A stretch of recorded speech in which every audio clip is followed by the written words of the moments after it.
Siege. Siege. I love Siege. Siege has brought me some of my favorite mainline figures ever made. Bottom line, end of story. Love Siege figures. Siege is actually the line that got me back into collecting Transformers. And one of the figures that came out, I think it was the second or third wave of Siege, was the Voyager Springer. And I saw this in the store. I immediately grabbed it. No hesitation, no nothing. I just picked it up. And for the longest time, I love this thing. Oh, I love this thing.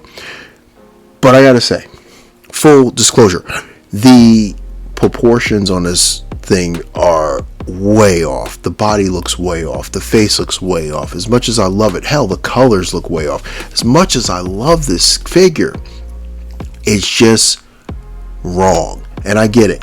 It's the siegification of Springer. And I get it. There's a lot of, engineering cues. People call it the spaghetti engineering. That's fine. That's fair. But like, there's a lot of cool little neat tricks inside this figure that just really make this figure. It was my Springer for the longest time. And anyone who's followed this channel knows my three favorite Transformers outside of Optimus Prime are Jazz, Blaster, and Springer. My three favorites. And I'm just like, as a collector, I owe it to myself to get the masterpiece versions of all three of these figures. The quintessential masterpiece versions. And so I went out on social media. I went on the Facebook group I'm in, Transformers Collectors. And I asked, hey, if money was no object, what's the best Springer? But also, if money was an object, what's the best masterpiece Springer? And the responses were kind of wild. And it was funny. Everybody was going X-Transbots or they were going fans toys for the most part. And I think there was even like a kind of like Facebook like fight that broke out. Like these dudes were kind of like verbally jabbing each other because it just tore out the core of the X-Transbots fans toys argument. but one person said, try the Robot Hero Airwolf. It's like, if money was an object, that's where you want to go. And what's funny, in the group, a lot of people were liking that recommendation. As a matter of fact, it started a whole new sub-conversation inside the Facebook group. And so I decided, you know what? Let's treat it as if money is an object. And I went with the Robot Hero. So before we jump into this review, please make sure you like, share, comment, and subscribe. And yeah, let's start the show. So first things first, we got to talk about the Siege and what I found wrong with it. Like I said, the proportions are off. The color is off. The Siege battle damage, I don't mind it most times. Sometimes I'm just looking at it like, The transformation, yep, spaghetti engineering, fair enough. I mean, it's dry spaghetti, but it's still spaghetti engineering. The car mode looks accurate. The helicopter mode is kind of blah. Like there's a lot of things that are just kind of off about this figure that I think they could have, upon looking at it a second time with clearer eyes, I feel like Hasbro could have done a much better job on this figure. Not to mention his little shoulder pad pylon things at the top are in the wrong position. If you look at the original cartoon image, they're in the wrong position. So fair enough. But then there's this guy, and man oh man is he spot on. The face, in my opinion, the face looks great. The shoulder pad pylons are in the correct position. The color is correct.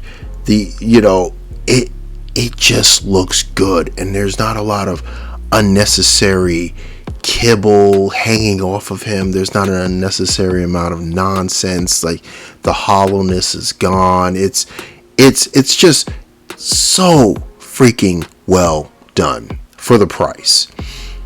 And then the back is clean as all hell too. I mean, just a very, very clean figure, like top to bottom. The colors are great. Everything is great. Now, mind you, there's not a lot of paint on this guy. There's barely any paint, as far as I can tell. There's paint in the shoulders. There's paint on the front, on the grill. There's most other places are just plain plastic. Fair enough. But I don't mind just colored plastic, because guess what? When you transform these guys, if there's not a lot of paint, there's not a lot of paint chipping.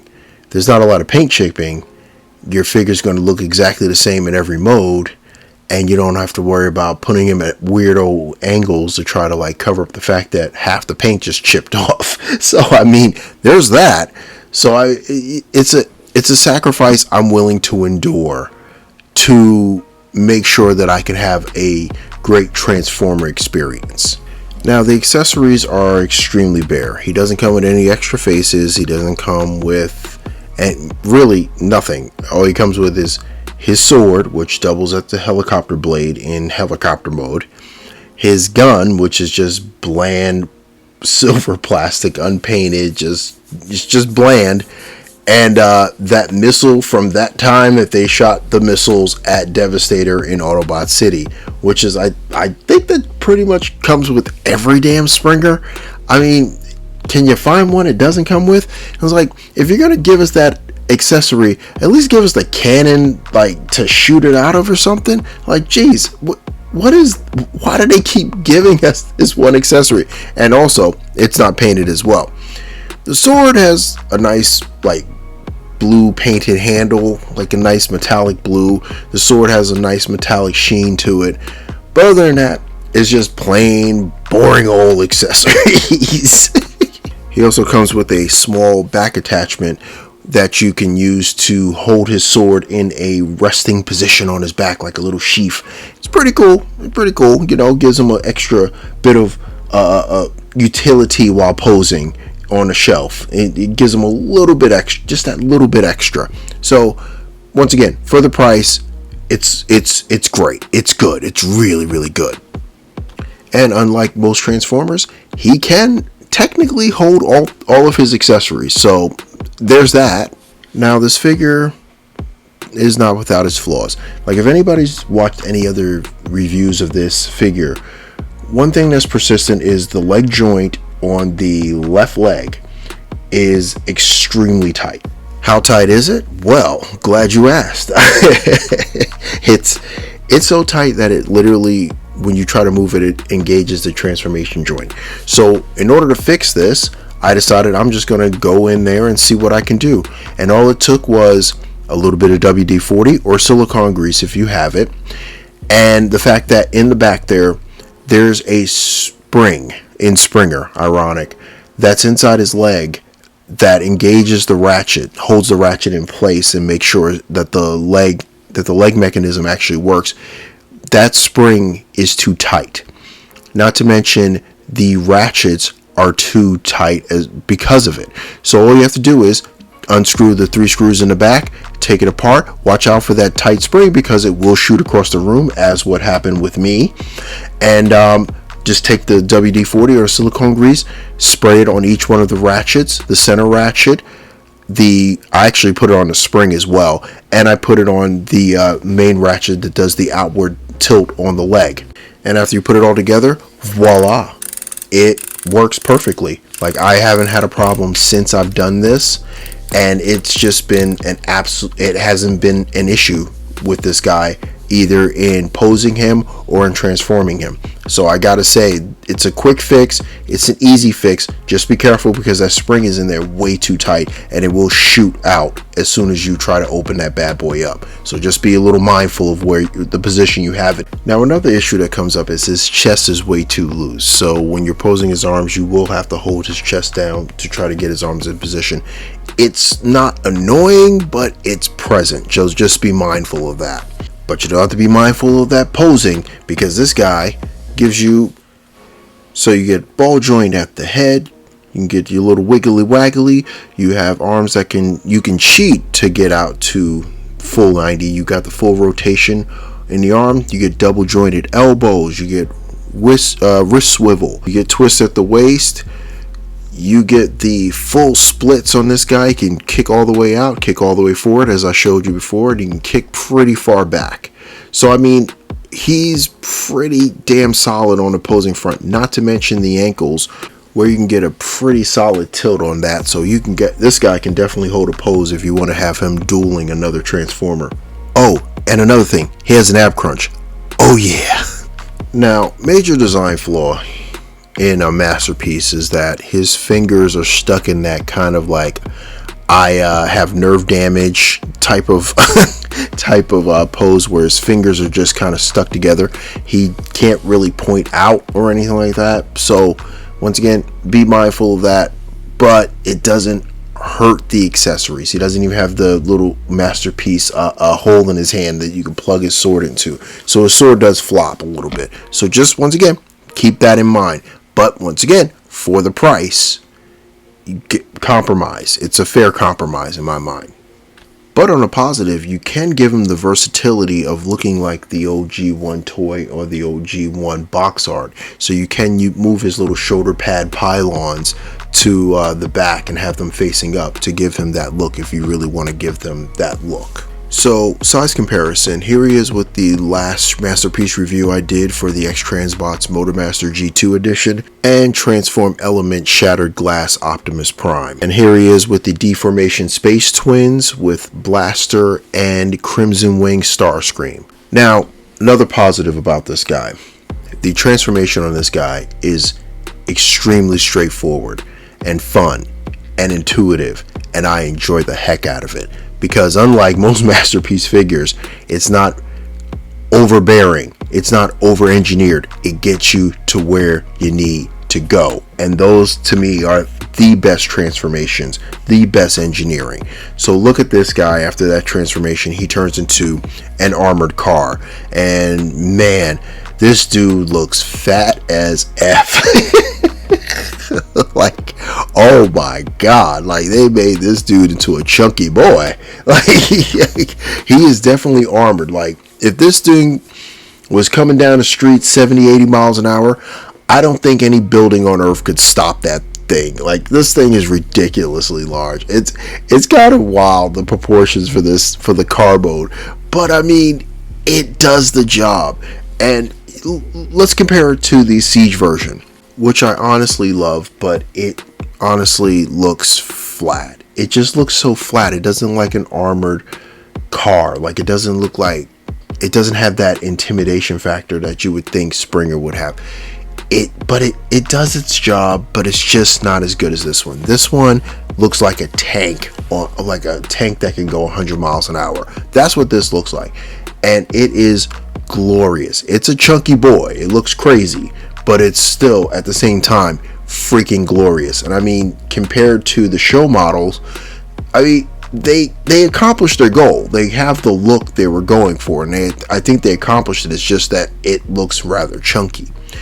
Now, after yet another fantastically fun, intuitive, and easy transformation, we have your helicopter mode, which looks so good. Like, I think that this is the strong mode of the alternate modes. The car is like a big chunky monster. It still looks good, but it's a chunky monster. This looks so good. This is a clean helicopter mode in my estimation. I like the helicopter mode more, and I've always liked the helicopter mode on Springer. I thought that was so cool, but like this one really does it right, and I just enjoy this so much. And honestly, if I do transform this guy and leave him in a mode, he's definitely going to be staying in helicopter mode as the alternate mode. Yeah, sure, he has the car mode, but the car mode just isn't as good as this helicopter mode. So well done. Hats off to Robot Hero. Now, once again, you compare it to the Siege, which I think the Siege looks good from the front in helicopter mode. The sides, and you have the wheels hanging off the back of the helicopter mode. This one has them hidden very well, so I mean, goal accomplished with the Robot Hero. But still, like the Siege, still near and dear to my heart. Siege still going to stay in my collection, but definitely the Robot Hero is the toast of the town. And yeah, that's all I gotta say. If you have the opportunity to buy this guy, get him. He's a great Masterpiece version of Springer, one of my favorite characters, and hopefully one of your favorite characters. I got this guy from TF Direct for the actual list price of $70. I think it's $75 now, but I mean, it is what it is. I mean, $5 is $5. But what you're getting is a fantastically well done version of the figure, and you don't have to pay an arm and a leg for him. He doesn't have die cast in him, but he does have some good weight to him considering he's all plastic. The transformation is fun. I at no point felt like I was going to break anything. It feels sturdy in hand. It feels great. I don't have to worry about paint chipping off because because it's just well done plastic. There's no clearance issues. This is a fantastic figure for the price. This right here costs as much as most Commander class figures, and as we've seen, the Commander class figures have been getting smaller, or they haven't been as clean as they have been in the past. And this one, definitely, if you were looking at getting something outside of the Commander class for the price tag, this is it. This is that kind of figure. But yeah, let me know what you think in the comments. Let me know, do you already have a Springer? Do you have the Fans Toys? Do you have the X-Transbots? Do you have another one? Do you have different versions? Let me know in the comments what you think about this guy. Were you thinking about getting him? Were you on the fence? Were you just not interested at all? Do you even care about Springer? let me know in the comments. Also, make sure you check out the community tab. I'll leave a link for that in the description. That's where I post any pre-orders, any deals on figs, or any restocks that I come across. Also, make sure you check out in the description my Amazon affiliate link. It's pretty simple. All you have to do is click on the link and buy away, and Amazon will pay me a small commission for everything you buy, and it's a great way to support the channel. And with that, be safe, be good, and this is the Drunken Prime, cracking open another beer and signing off.